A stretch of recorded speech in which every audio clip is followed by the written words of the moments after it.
Hi, I'm Kent German, Senior Managing Editor here at CNET. Today we're going to take a first look at the Huawei Pal. This is a new phone for Metro PCS. Now, I know you're looking at this phone and you're thinking, is this really 2013 and am I showing you this? Well, it is. And this is Metro PCS, so the carrier tends to go a little lower end on their phones.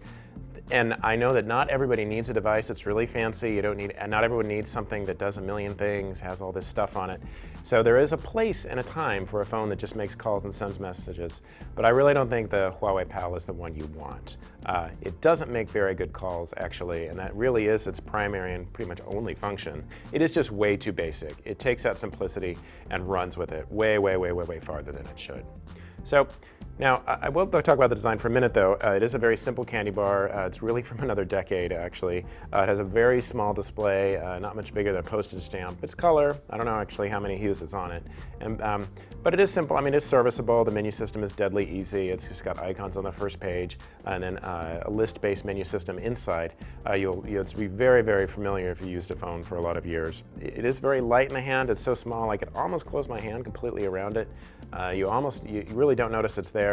Below the display, there's a big navigation array. I kind of liked it. It has a nice retro feel. It reminds me of something when I first started reviewing phones here at CNET like 10 years ago. It has a circular navigation toggle. It's really big. It's raised above the surface of the phone, so it's very easy to use. There's an OK button in the middle, a couple of soft keys.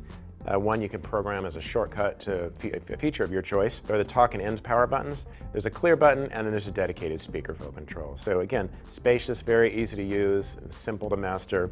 Keypad buttons down below. Now, there is no keyboard, there's no physical keyboard, there's no virtual keyboard, so you're going to be texting using only this new alphanumeric keypad. Up on the top, there's a 3.5mm headset jack. Over on this side, there's a micro USB charger port that is only used for a charger, doesn't have USB syncing. Not that there's really much to put on this phone anyway, but just keep that in mind. There's no dedicated volume rocker, so when you're on a call, you're going to have to use that navigation toggle to change the volume. And interestingly, this isn't a huge deal, but just something I noticed. Interestingly, you actually have to go side to side to raise and lower the volume, not up and down, so it's a little counterintuitive. On the back, there's a single speaker. Actually, it's pretty good output, but call quality isn't that great, as I said. Inside the phone, there's no camera, there's just a few megabytes of memory, there's a 1,000 contact phone book, and you can pair contacts with photos, but how are you going to get photos on the phone? That's another matter. You're going to have to actually have somebody text them to you. Since you can't, there's no memory card slot, there's no camera, and there's no USB syncing. There is a web browser, so that, of course, is deadly simple. It only is going to serve up the really most stripped down mobile web pages. I'm navigating around with that toggle. It just really felt like I was living 10 years ago. But it is there, so you can use it. This phone, way too simple, is easy to use, but just too simple as far as features and design.